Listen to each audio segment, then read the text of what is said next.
I notice it the moment I step through my parents' front door something's off. The air feels charged, like the stillness before a thunderstorm. Mom's smile stretches too wide as she takes my coat. Dad's handshake is a touch too firm. My sister Autumn practically vibrates with excitement, her eyes darting between our parents with that conspiratorial gleam I've known since childhood. I've learned to trust my professional instincts over the years. Earlier this week, Dad's unusually probing questions about my clinic's quarterly profits had set off a silent alarm in my mind. "Sierra, honey, so glad you made it." Mom guides me toward the dining room where Sunday dinner awaits, her hand pressing against my back with unusual insistence.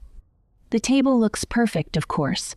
Mom's best Lenox bone china, the crystal glasses that only appear for special occasions, and a centerpiece of white hydrangeas and silver dollar eucalyptus. Whatever this is, they've planned it carefully. I take my usual seat across from Autumn, whose smile is no longer the mischievous grin of a child with a whoopee cushion. Instead, she looks at me with a soft, curated sympathy that makes my skin crawl. Dad carves the herb-crusted prime rib with practiced precision while Mom distributes garlic chive smashed Yukon Golds, charred broccolini, and those sourdough brioche rolls I've loved since childhood.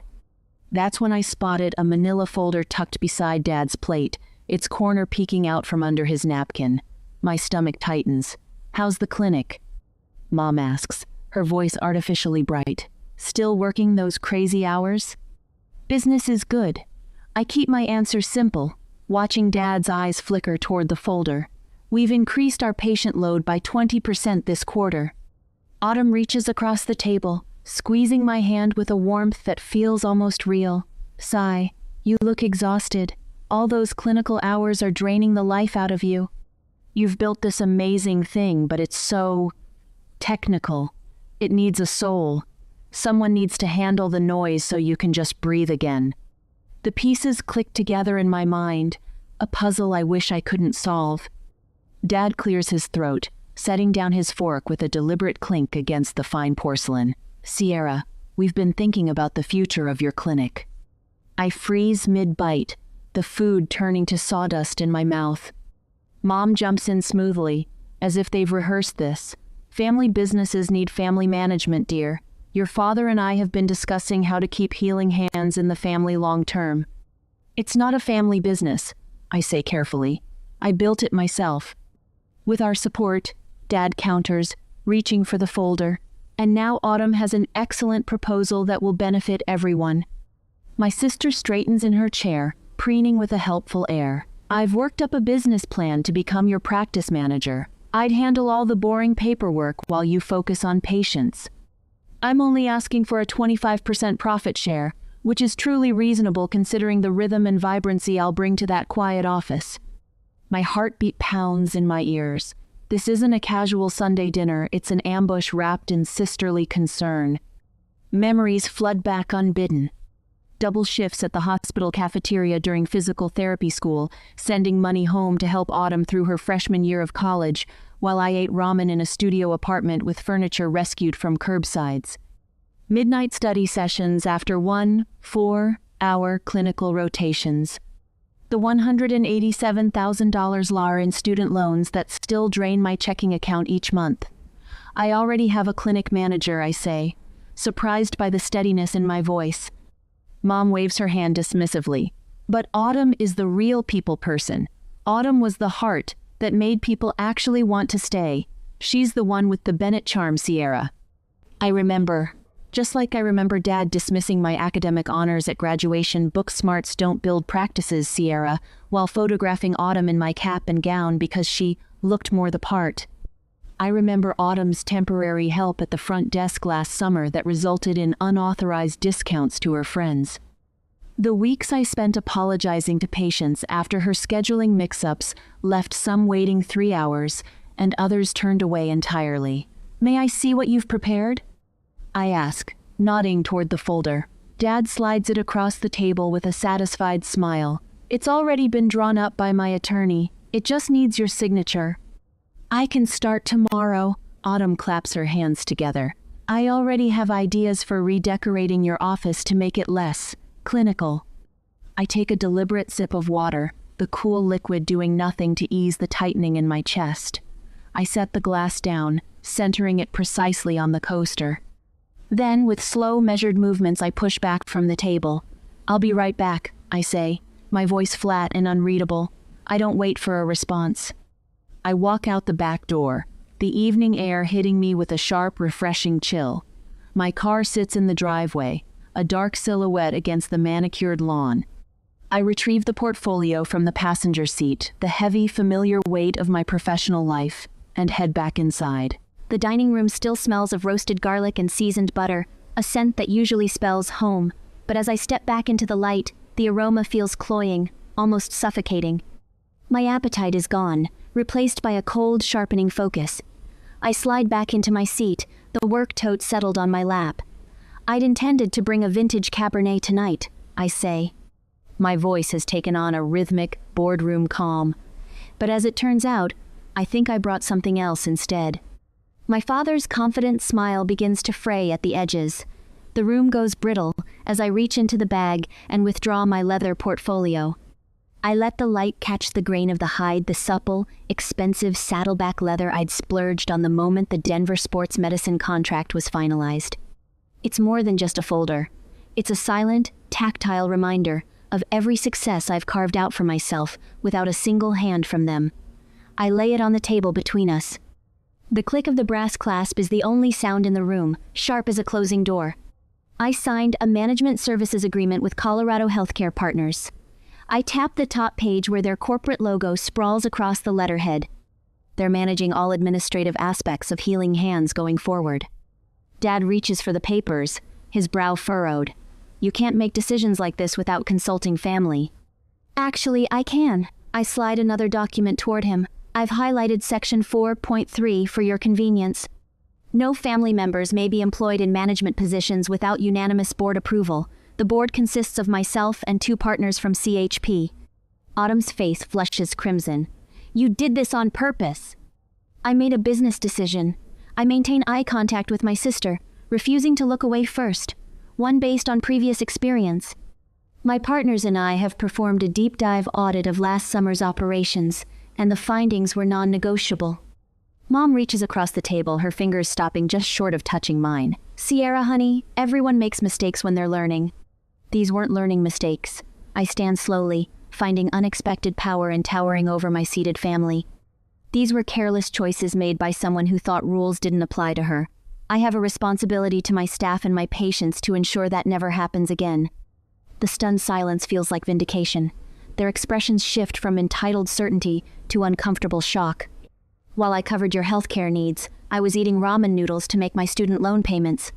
I worked double shifts at the hospital cafeteria to help fund Autumn's freshman year when you said you couldn't afford both our educations simultaneously. I lock eyes with my father. I slept on treatment tables when I couldn't afford both rent and malpractice insurance.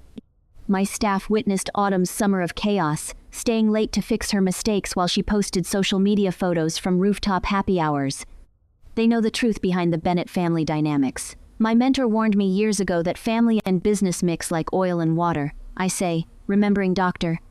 Sterling's concerned expression when she caught me crying in the supply closet after my family missed my clinic's grand opening. I should have listened sooner.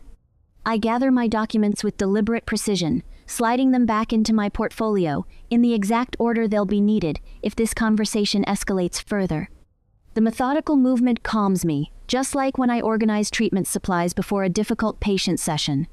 "We can negotiate." Dad's voice has lost its authoritative edge, replaced by the tone he uses when a business deal starts slipping away, 20% instead of 25%. A trial period. I close my portfolio with a snap. My clinic isn't your piggy bank, it's my career. Mom's hand flies to her throat, a dramatic gesture she's perfected over years of family conflicts. "I never thought you'd put business before family," she whispers. The statement hangs between us, revealing everything wrong with their perspective. In their minds, my success exists to benefit them. My clinic represents not my achievement, but their opportunity. "I'm not putting business before family," I reply, my voice steadier than I feel inside. I'm putting boundaries before exploitation. The slow rotation of the clock brings the quiet of the night, and as the moonlight filters through my apartment window, the shadows of the past return in sharp, painful focus. I think back to my 12th birthday. It fell on a Tuesday in April, unremarkable except for the math test I aced and the single card propped against my cereal bowl that morning. 2 weeks later, Autumn turned 10 and received a gleaming teal bicycle with streamers on the handlebars and a wicker basket. I watched from our front porch as she circled the driveway, our parents clapping with each wobbly lap. "Sierra, take a picture of your sister," Dad called, tossing me his camera. "This is a milestone." I angled the viewfinder to capture Autumn's beaming face, her hair catching sunlight as Dad steadied the bike seat. Mom waved a handkerchief like she was sending off royalty. "Remember when I got my first bike?" I asked later, helping Mom with dishes, while birthday cake crumbs still dotted the kitchen table. She paused, sponge suspended. "You were a practical child, Sierra. You always wanted books instead." But I hadn't. I'd circled bikes in catalogs for 3 years running. High school graduation brought academic honors, valedictorian, science medal, a full academic scholarship. The auditorium buzzed with proud parents clutching bouquets and cameras. Mine arrived 7 minutes after my speech, slipping into back row seats as I returned to mine. Traffic was terrible. Mom whispered when they found me afterward, empty-handed. "But we're here for Autumn's dance recital tonight. You're coming, right?" The pattern repeated through college. My dean's list certificates arrived by mail at our family home while I worked double shifts at the hospital cafeteria. The envelopes remained sealed on the kitchen counter for weeks.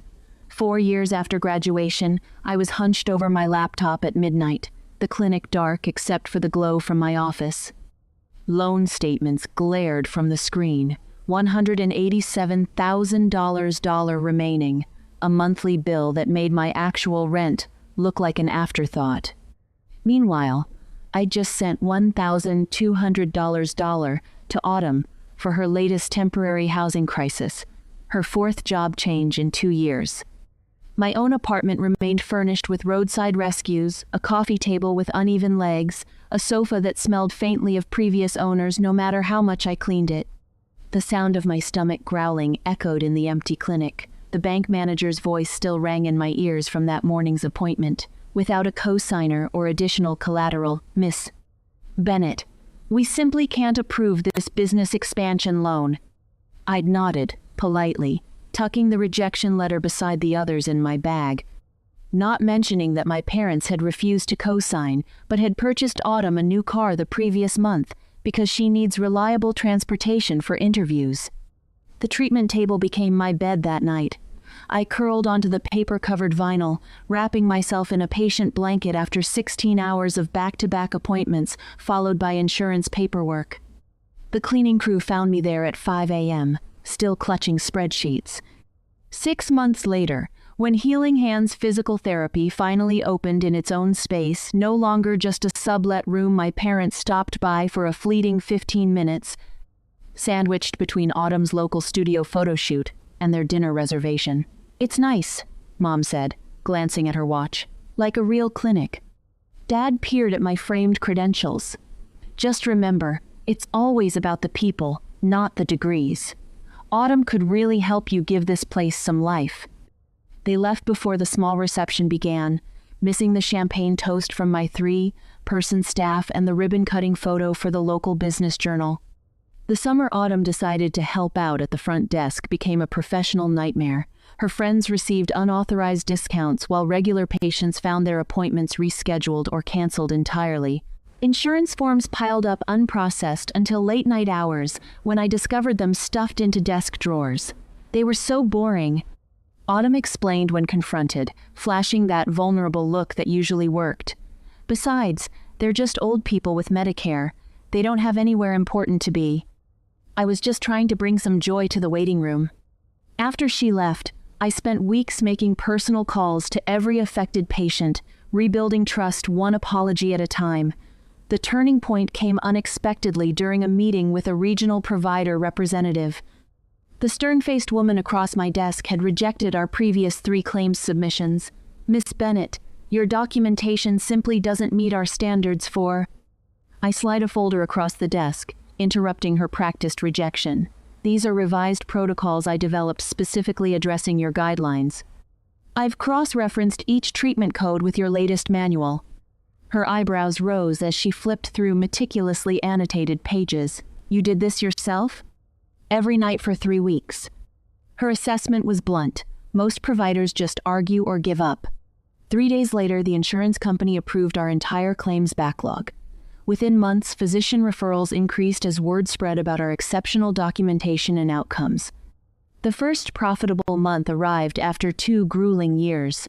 I stared at the accounting software late one night, verifying the numbers 3 times before allowing myself to believe them. No one was there to celebrate with me, but for once, the silence felt like power rather than abandonment. I realized something profound as I lock up that night. My invisibility has become my superpower. While my family focused on Autumn's charm, I built something substantial in the shadows. The skills I developed through years of self-reliance, persistence, precision, strategic thinking now serve as the foundation for my growing business. Carol, my clinic manager, proved this theory when she declined a hospital position offering significantly more money to stay with Healing Hands. She told me, I've worked in healthcare for 30 years, Sierra. What you're building here is special. When Autumn's scheduling disasters created chaos, my staff stayed late without complaint, ordering pizza and tackling the backlog together. We've got this. Thatcher, my lead therapist, assured me as midnight approached. Your sisters. Interesting, but we're a team.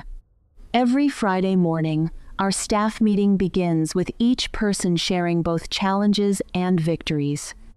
Every voice matters. The cleaning staff included, a stark contrast to family gatherings where my input was routinely dismissed or interrupted.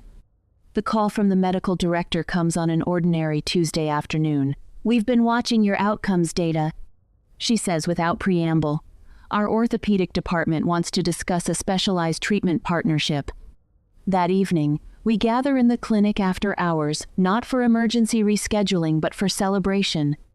9 people now instead of the original 3, toasting with plastic cups and grocery store cake.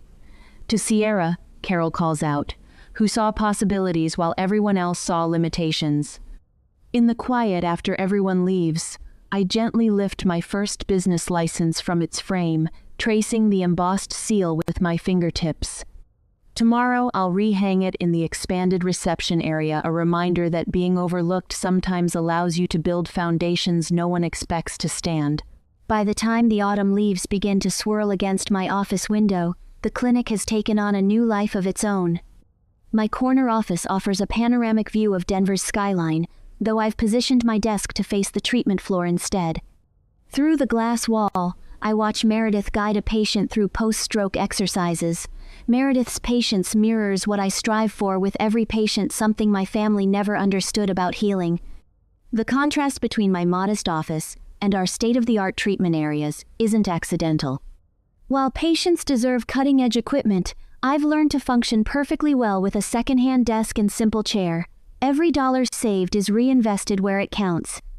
I straighten the original Healing Hands therapy sign mounted on my wall, salvaged when we expanded last month, from 3 treatment rooms to 15. From me alone to a team of 15 therapists who share my vision of patient-first care. My phone vibrates for the 3rd time today. Mom again. I silence it without looking at the message. It will be like yesterday's. Just checking in, honey, with a thinly veiled question about clinic operations or subtle mention of Autumn's latest unemployment crisis. The calls increased after I refused their dinner invitations for 6 consecutive weeks. Mom cycles between guilt, we never see you anymore, and false business interest. Dad attempted to contact my accountant directly last week, thankfully warned by my advance call explaining the situation. Their most desperate move came yesterday when Autumn appeared unannounced during our busiest afternoon, waving a folder of marketing ideas that required her full-time employment. Vance, my front desk manager, followed protocol exactly, offered her a seat in the waiting room, and called me immediately. I didn't interrupt my patient's session. The afternoon sun warms my face as I open my laptop, reading the email I've drafted, deleted, and rewritten 14 times. It's measured, precise, and absolutely necessary. To my family. As I have already told you, after careful consideration, I'm establishing professional boundaries regarding Healing Hands therapy. The clinic remains closed to family employment or management input. All treatment services will be billed at standard rates. Business discussions are limited to my management team. I remain open to rebuilding our personal relationship separate from my professional life. Sierra. My finger hovers over send as my office door opens. Carol appears with 2 steaming mugs. Thought you might need reinforcements, she says, placing a coffee beside my laptop. I saw the social media post. I raise an eyebrow. Carol slides her phone across my desk. There's my mother's profile, featuring a photo from my clinic's opening day. It's a repost of an old photo from my own feed, one she wasn't even in. So proud of my daughter Sierra's vision with Healing Hands therapy. We've always believed in her healing touch. Proud mama. Family business. The timestamp shows it was posted 20 minutes ago. The hashtag is interesting, Carol says carefully. Family business, the words taste bitter. I click send on my email. They've never paid $1 toward this clinic, never worked an hour here, never believed it would succeed until it did. Community's noticing the disconnect, Carol says. Dr. Reynolds mentioned it last week when he referred that complex shoulder case. I look up, surprised. Said he always sends patients here because you built something genuine, not handed down or gifted. Carol taps my original business license frame. Said he appreciates how you acknowledge your team instead of bragging about your background. Which reminds me, I say, pulling up another email. The scholarship fund is approved. Starting next semester, we'll support 2 physical therapy students with demonstrated financial need. Carol smiles. Your mother called that wasteful charity when she overheard us discussing it. Exactly why it matters. I stand, stretching tired muscles. Any news from the accountant about their latest inquiry? Your father tried charm, then intimidation. Eventually left when Denise mentioned potential harassment charges. Carol's expression softens. There's something else. She pulls a handwritten note from her pocket. Your mother stopped by during lunch. When I explained you were at the Children's Hospital Clinic, she left this. The envelope bears my name in Mom's perfect cursive. Inside, tear-stained paper contains desperate pleas about family misunderstandings and missing my daughter. The final line requests a family meeting to heal old wounds at their house. Naturally, on their terms. My phone chimes with a text from Autumn. Miss you, big sis. Can we talk? Just us? I promise I just want to help. Carol watches me process these latest maneuvers. Your father's letter arrived in yesterday's mail too, very formal, suggesting family mediation with his attorney present. I laugh without humor. The tables have turned. Their friends are asking questions. Community members are noticing discrepancies between their claims and reality. Animality. Through the window, I watch 2 therapists I hired from disadvantaged backgrounds guiding patients with the skill and compassion I'd fostered in our clinic culture. The afternoon sun illuminates our expanded treatment floor. What will you tell them? Carol asks. I place the note in my desk drawer, joining other manipulative family communications I've documented meticulously.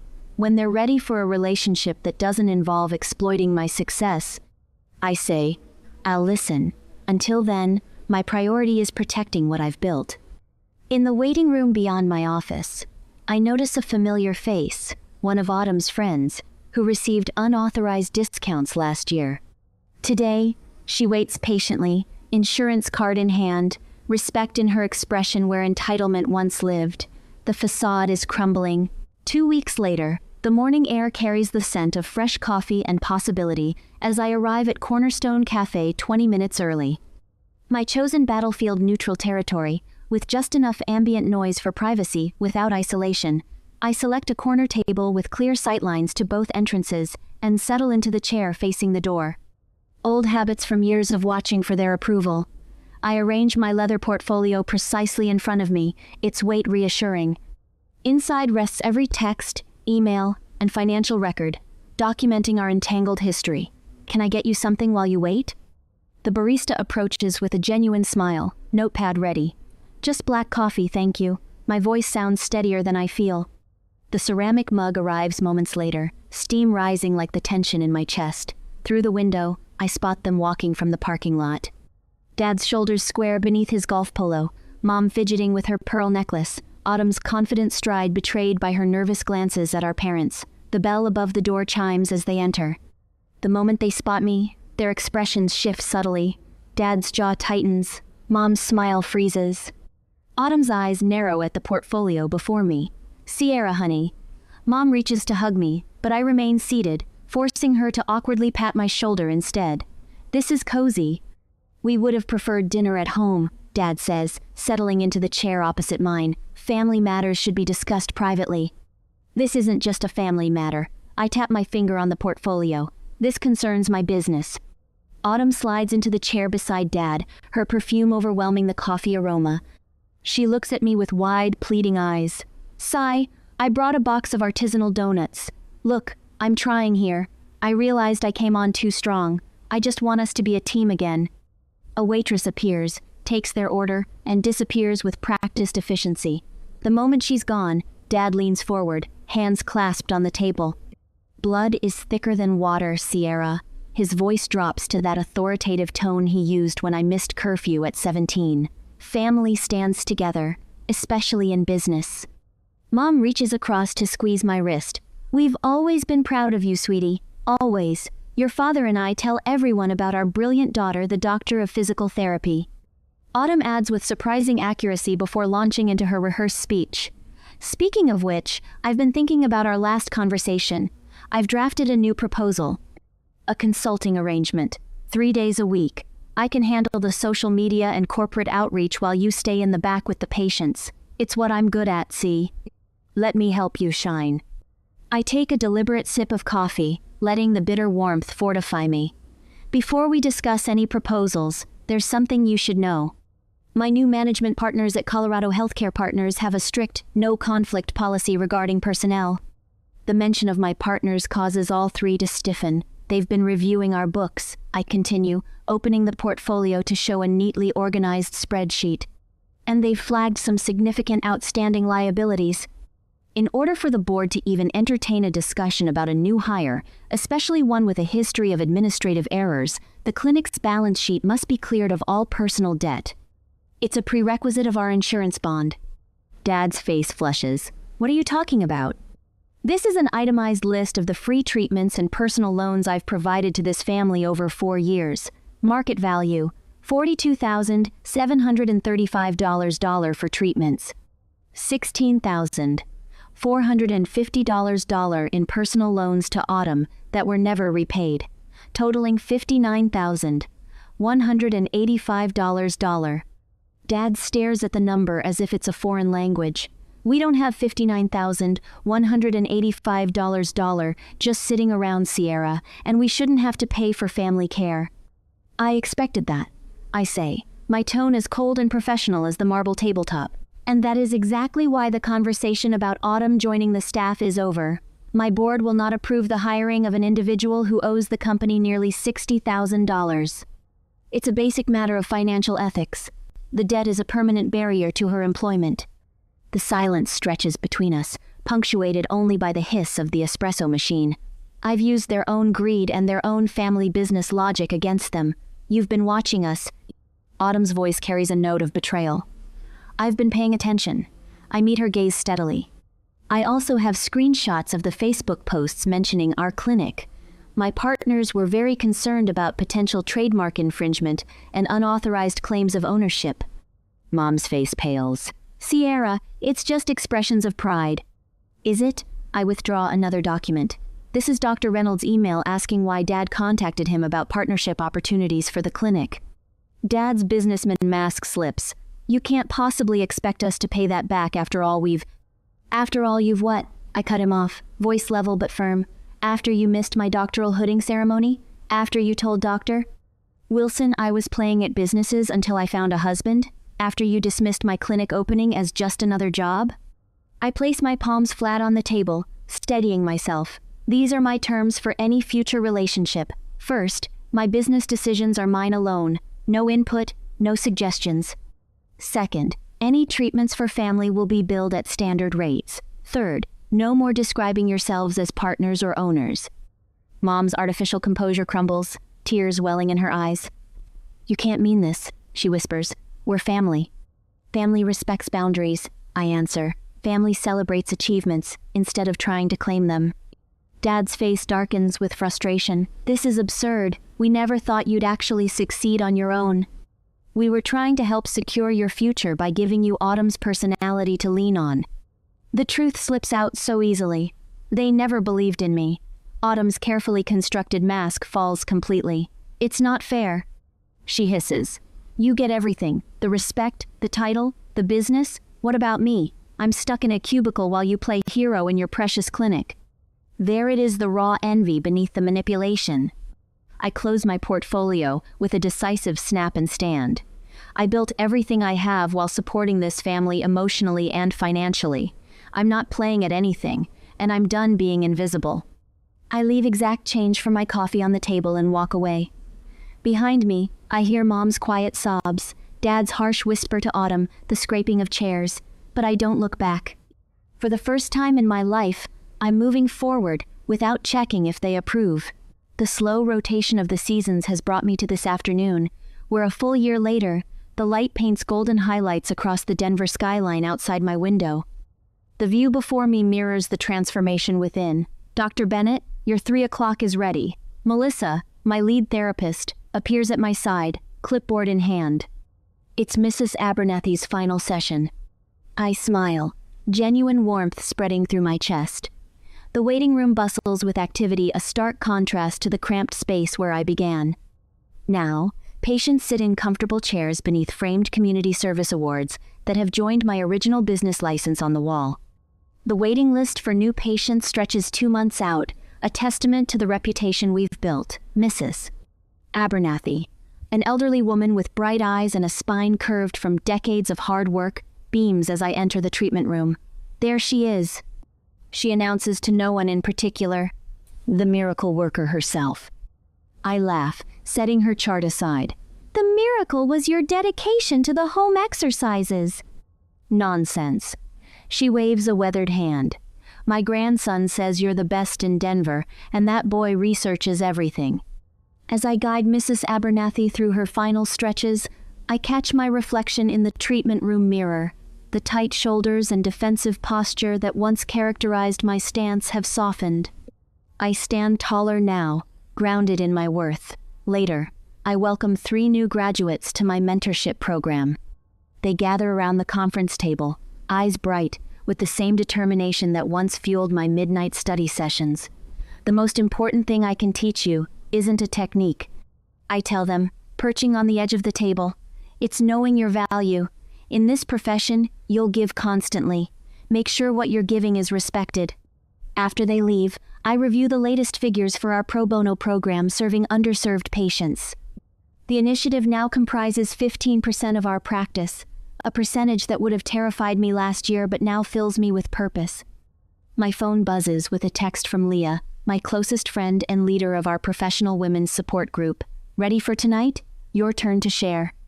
A flutter of nervousness dances through my stomach. Tonight marks the first time I'll publicly share my full journey, family struggles included. The thought both terrifies and liberates me. Before leaving, I check my personal email.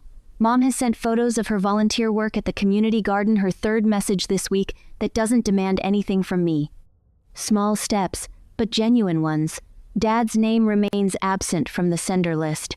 Some wounds need more time than others. A separate email contains a job announcement from Autumn, her first position at a corporate office with no connection to my clinic. The message lacks her usual excessive exclamation points, a subtle sign of her growing independence. The evening sun casts long shadows as I arrive at Leah's home for our monthly dinner. We pass dishes family style, their laughter a healing balm. To Sierra, Melissa raises her glass. Who taught us all that standing your ground isn't selfish, it's necessary. As applause ripples around the table, I think of the scholarship I've established for students from challenging backgrounds, the boundary-setting workshop I'll lead next month, and tomorrow's launch of our specialized vestibular rehabilitation program. When dinner concludes, I step onto Leah's back porch. The mountains rise majestically against the horizon, steadfast and immovable, much like the boundaries I've learned to maintain. "You look peaceful," Leah says, joining me. I am. I breathe deeply. I finally understand that I can heal my patients without sacrificing myself in the process. Tomorrow, I'll treat an elderly man with the same care I once lavished on family members who took without gratitude. The difference is, he'll look me in the eye and say thank you, and I'll know I've been seen. I'm Sierra Bennett. I whisper to the mountains, and I heal people who value the healing.